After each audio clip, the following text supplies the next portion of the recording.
तो पश्चिम एशिया में तनाव अपने बिल्कुल चरम पर है और अमेरिका और ईरान के बीच जो ये टकराव चल रहा है ना, उसने पूरी दुनिया की सांसें रोक दी हैं।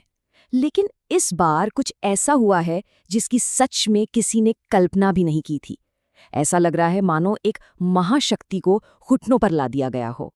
और यही सबसे बड़ा सवाल है, ईरान के ऊपर एक अमेरिकी सुपर जेट को आखिर मार कैसे गिराया गया? आज हम इसी सवाल का जवाब ढूंढने की कोशिश करेंगे। एक ऐसी घटना जिसने दशकों से चले आ रहे मिलिट्री पावर बैलेंस को सचमुच हिलाकर रख दिया है।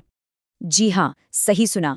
पूरे 20 साल में ये पहली बार हुआ है कि किसी दुश्मन देश ने कॉम्बैट में यानी लड़ाई में एक अमेरिकी फाइटर जेट को गिरा दिया हो। और ये सिर्फ एक प्लेन का गिरना नहीं है, नहीं, ये तो अमेरिकी एयर सुप्रीमेसी यानी उनकी हवाई बादशाहत पर एक सीधा और खुला हमला है। तो चलिए इस मामले की और गहराई में चलते हैं। देखिए, इस एक घटना ने अमेरिकी एयरफोर्स की जो एक अजेय होने की छवि थी ना, वो मिथक जिसे बनाने में दशकों लग गए, उसे चकनाचूर कर दिया है। तो हुआ क्या था, चलिए समझते हैं। एक अमेरिकी F-15 फाइटर जेट, और ये कोई ऐसा वैसा प्लेन नहीं है, ये दुनिया के सबसे एडवांस विमानों में से एक है। इसे ईरान के एयर स्पेस में मार गिराया गया और जो 2 पायलट इसमें थे वो लापता हो गए। माना जा रहा है कि वो प्लेन से इजेक्ट कर गए थे। जाहिर है इस घटना से अमेरिकी मिलिट्री की साख पर एक बहुत बहुत बड़ा धब्बा लगा है। लेकिन ये सब कुछ अचानक नहीं हुआ। नहीं, बिल्कुल नहीं। ये तो हफ्तों से चल रहे एक बहुत ही खतरनाक पॉलिटिकल गेम का क्लाइमैक्स था। तो चलिए जरा पीछे चलते हैं और देखते हैं कि ये संकट इस मोड़ तक पहुंचा कैसे। तो ये सब शुरू हुआ 22 मार्च को। ट्रंप ने ईरान को 48 घंटे का अल्टीमेटम दिया। फिर क्या हुआ? डेडलाइन को 5 दिन और बढ़ा दिया गया। उसके बाद फिर से डेडलाइन बढ़ी और फाइनल डेट 6 अप्रैल तय की गई। और अब आज की बात करें तो फाइनल 48 घंटे का अल्टीमेटम बस खत्म होने ही वाला है। हर पल के साथ तनाव बढ़ता ही जा रहा था। ट्रंप ने बिल्कुल साफ शब्दों में चेतावनी दी थी। उनके शब्द थे कि समय खत्म हो रहा है, 48 घंटे बाद उन पर कहर बरपा दिया जाएगा। इन शब्दों से अंदाजा लगाया जा सकता है कि मामला कितना गंभीर था। ये सिर्फ कोई खोखली धमकी नहीं थी, ये एक खुली चेतावनी थी। अब देखिए, इस पूरे पॉलिटिकल टेंशन के बीच एक और ड्रामा चल रहा था, एक ह्यूमन ड्रामा। वो था गिराए गए 2 पायलटों को बचाने की एक बेहद मुश्किल और हताश कोशिश। और यहाँ पर जो हुआ वो भी बड़ा दिलचस्प था। एक तरफ तो अमेरिका अपने पायलटों को बचाने के लिए एक बहुत बड़ा और खतरनाक रेस्क्यू ऑपरेशन चला रहा था। हेलीकॉप्टर, जेट्स सब लगा दिए थे। तो वहीं दूसरी तरफ ईरान ने उन्हें पकड़ने के लिए इनाम का ऐलान कर दिया। और तो और वहां के आम लोग भी खोज में जुट गए थे। मतलब एक तरह की चूहे बिल्ली की दौड़ चल रही थी। तो नतीजा क्या निकला?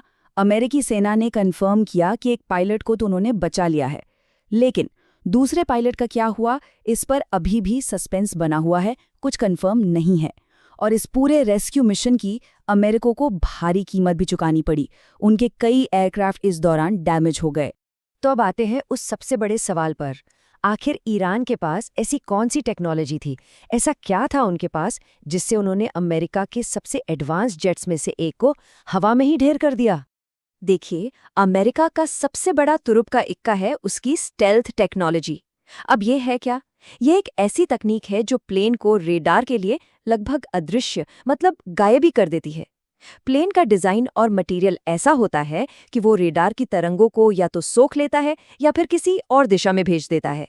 नतीजा, रेडार उसे पकड़ ही नहीं पाता। तो सवाल ये है कि अमेरिका के इस अभेद्य किले को भेदा किसने? यहाँ पर 3 बड़ी संभावनाएं नजर आती हैं। पहली, हो सकता है ये ईरान का अपना नया माजिद एयर डिफेंस सिस्टम हो। दूसरी, ये रूस का वर्बा सिस्टम हो सकता है, जो कंधे पर रखकर दागी जाने वाली एक बहुत ही खतरनाक मिसाइल है। और तीसरी संभावना है चीन का एडवांस्ड HQ-9B सिस्टम। और खास बात यह है कि ये तीनों ही सिस्टम अमेरिकी सुरक्षा को अलग अलग तरीकों से चकमा दे सकते हैं। तो ऐसा लगता है कि ईरान ने एक बहुत ही चालाक चाल चली। उन्होंने रडार को पूरी तरह से बाईपास कर दिया। उन्होंने इस्तेमाल किया इंफ्रारेड और हीट सीकिंग टेक्नोलॉजी का, जो सीधे जेट इंजन से निकलने वाली गर्मी का पीछा करती है। ये एक ऐसी रणनीति थी जिसके लिए शायद अमेरिका बिल्कुल भी तैयार नहीं था। लेकिन रुकिए, ये कहानी सिर्फ एक विमान के गिरने की नहीं है। नहीं, ये तो एक बहुत बड़े और खतरनाक शैडो वॉर का बस एक हिस्सा है। एक ऐसा युद्ध जिसके दांव बहुत ऊंचे लगे हैं। ये नंबर देखिए जरा, 4। ये बस एक नंबर नहीं है, ये एक बहुत बड़ी और खतरनाक चेतावनी का सिंबल है। ये उन हमलों की गिनती है जो पिछले 1 महीने में ईरान के बुशहर न्यूक्लियर प्लांट पर हुए। सोचिए, 1 महीने में 4 बार एक न्यूक्लियर पावर प्लांट पर हमला।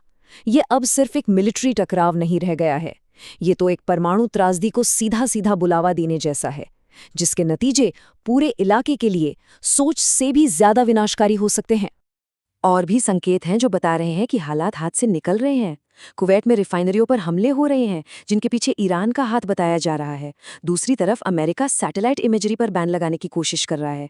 मतलब वो नहीं चाहता कि दुनिया देखे कि वहाँ क्या हो रहा है।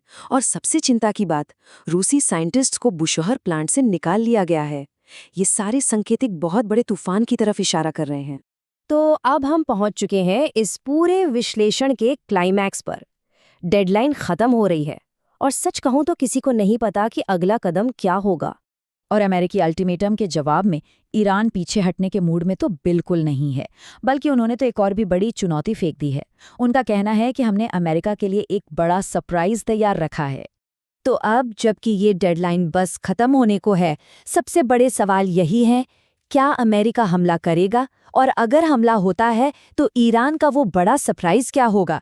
पूरी दुनिया ने अपनी सांसें रोक ली हैं और बस इंतजार कर रही है।